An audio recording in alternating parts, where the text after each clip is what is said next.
Dear students, good evening to all of you. जैसे कि कल हम लोगों ने हमारा पहला chapter sweetest love I don't go का 2 पैराग्राफ कंप्लीट कर लिया था, तो आज हम लोग इसके तीसरे पैराग्राफ की ओर बढ़ते हैं। तो मैं आशा करता हूं कि जो मैंने कल दोनों पैराग्राफ आपको बताया था वो आप लोगों को अच्छी तरह से समझ में आ चुका होगा। अगर मैंने कल बोल दिया था, अगर कहीं आप लोगों को दिक्कत होता है तो आप लोग उसको कमेंट कर सकते हैं, या नहीं तो आप लोग अपना कॉपी में जो मैं समझाता हूँ हिंदी में उसको आप लोग अपना कॉपी में हिंदी लिख सकते हैं, तो आपके फ्यूचर के लिए बेटर रहेगा।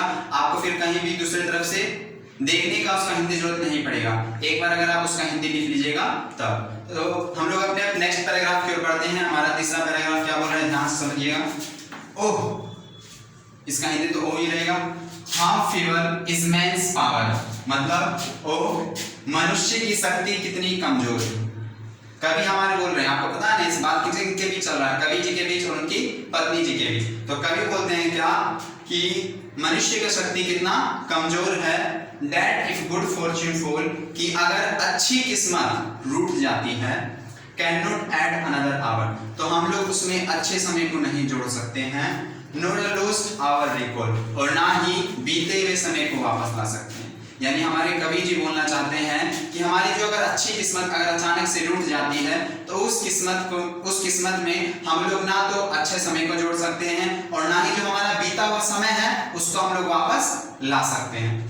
बट कैम बैड चांस, लेकिन ये हमारे लिए खराब अवसर होता है। कौन सा अवसर? जब हमारी किस्मत रूठ जाती है तब की मैं बात कर रहा हूँ। तो वो अवसर जो रहता है हमारे लिए कैसा अवसर रहता है, वो खराब अवसर रहता है। And we join to it our strength and we teach it art and learn itself o'er us to advance. तो जो हमारा ये खराब किस्मत हो जाता है, जो हमारा ये खराब अवसर हो जाता है, जो हमारी किस्मत रूठ जाती है, तो हम लोगों को क्या करना चाहिए? जो किस्मत रूठ जाती है उसे हम लोगों को अपनी शक्ति बनानी चाहिए। कहने का मतलब है कि भगवान अगर हमारी किस्मत को उठा दे, यानी हमारा किस्मत अभी खराब चल रहा है, तो हम लोगों को बार बार उठना चाहिए और उस किस्मत को सुधारने का प्रयास करना चाहिए, उस किस्मत को अच्छा बनाने का प्रयास करना चाहिए, जिससे हम लोग एडवांस बनेंगे, जिससे हम लोगों की शक्ति और बढ़ेगी। कहने का मेरा मतलब है कि कवि जी अपनी पत्नी को बताते हैं कि हमारी मनुष्य की शक्ति बहुत कमजोर है, ना तो हम लोग अच्छे समय को ला सकते हैं और ना ही जो हमारा बीत गया समय उसको भी हम लोग वापस नहीं ला सकते हैं। और अगर इस खराब अवसर को हम लोग अपनी ताकत बना ले तो ये हमारे लिए बहुत अच्छा होगा। वही अपनी पत्नी को समझाते हुए कहते हैं। इसमें भी अगर आपको लोगों को कोई दिक्कत है तो आप कमेंट करके पूछ सकते हैं। चलिए, तो हम लोग अपने नेक्स्ट 4th पैराग्राफ की ओर बढ़ते हैं। 4th पैराग्राफ में कवि यानी जॉन डोन अपनी वाइफ एंड मैरी से क्या बोलते हैं, जो हम लोग देखेंगे। क्या लिखा हुआ है?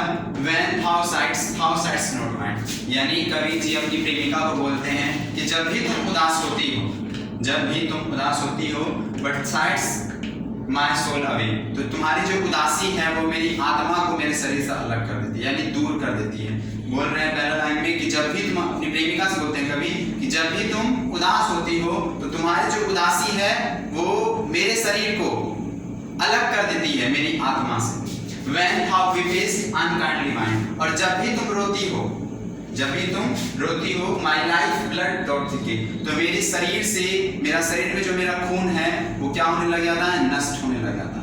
ये 2 लाइन में अपनी पत्नी से बता रहे हैं कवि कि जब भी तुम उदास होती है तो तुम्हारी उदासी से मेरे शरीर से मेरी आत्मा दूर होने लग जाती है। और दूसरे बात में जब भी तुम रोती हो तो तुम्हारे रोने से मेरे शरीर के जो खून है वो सब क्या होने लग जाते हैं? नष्ट होने लग जाते हैं। यानी दोनों बातों में कवि जी अपनी प्रेमिका को बताने चाहते हैं अगर तुम चाहे उदास होगी या रोगी तो मेरा मृत्यु तय है, क्योंकि मैं जिंदा नहीं रह सकता। जब भी कोई किसी से ज्यादा प्यार करेगा तो ये निश्चित है कि अगर पहली उसका प्रेमिका चाहे प्रेमी कोई मर जाए तो दूसरा भी बचने वाला नहीं है। तो दोनों में यही अपनी प्रेमिका को बताना चाहते हैं।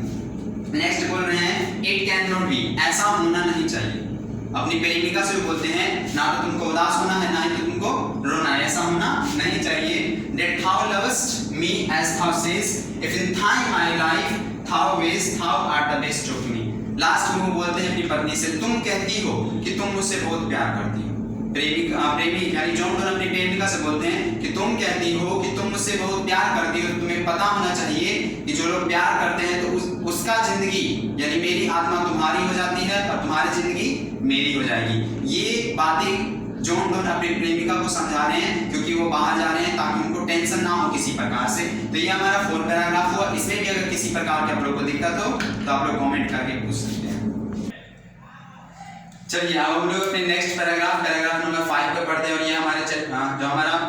इंट्रोडक्टरी सेक्शन का पहला चैप्टर है वो हमारा इसका लास्ट पैराग्राफ है। तो पैराग्राफ लास्ट में क्या बोलते हैं, कभी अपनी प्रेमिका से देखिए, let not thy diving heart, तुम्हें अपने दिल को भारी करने की जरूरत नहीं है।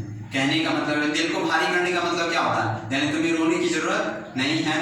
फॉर थिंक मी एनी हिल, और तुम्हें ज्यादा सोचने की भी जरूरत नहीं है। ना तो तुम्हें अपने दिल को भारी करने की जरूरत है और ना ही तुम्हें ज्यादा सोचने की जरूरत है, क्योंकि डेस्टिनी में टेक थाई पार्ट, क्योंकि जो किस्मत है वो तो अपना खेल खेलेगी। अगर किस्मत में मुझको जाना लिखा है तो मैं जाकर ही रहूंगा। तो अपनी पत्नी को समझाते हैं कि तुम्हें ना तो दिल भारी करने की जरूरत है और ना ही ज्यादा सोचने की जरूरत है, क्योंकि किस्मत तो अपना खेल खेलेगी। And may thy fears fulfil, और ना ही तुम्हें ज्यादा डरने की जरूरत है। ना तो तुम्हें रोने की जरूरत है, ना तो तुम्हें ज्यादा सोचने की जरूरत है, ना तो तुम्हें डरने की जरूरत है, क्योंकि किस्मत तो अपना खेल खेलेगी ही। But think that we are but turn aside to sleep, लेकिन तुम इतना सिर्फ सोचो कि जो हम दोनों हैं एक ही बिस्तर पर अलग तरफ मुंह करके सोए हुए, यानी एक दूसरे की तरफ मुंह करके सोए हुए। कहने का मतलब है टर्न हुए, मुड़े हुए हैं, यानी एक बिस्तर है। कभी अपनी प्रेमिका को समझाना चाहते हैं कि एक बिस्तर है, उसमें तुम सिर्फ इतना सोचो कि हम दोनों बिस्तर पर सोए हुए हैं, मेरा मुंह इस तरफ है और तुम्हारा मुंह इस तरफ है। They who one another keep alive near hearted be, यानी जो लोग एक दूसरे से प्यार करते हैं वो एक दूसरे के दिल में रहते हैं। ये कभी अपनी प्रेमिका को समझाते हैं, यानी इस पूरा में कभी अपनी प्रेमिका को क्या बोलते हैं, ना तो तुम्हें रोने की जरूरत है, ना तो तुम्हें ज्यादा सोचने की जरूरत है, क्योंकि किस्मत जो है वो अपना खेल अवश्य खेलेगी, और ना ही तुम्हें डरने की जरूरत है। और तुम सिर्फ इतना सोचो कि हम दोनों एक ही बिस्तर पर सोए हुए हैं, खाली हमारा मुंह क्या है, अलग तरफ हो रखा है।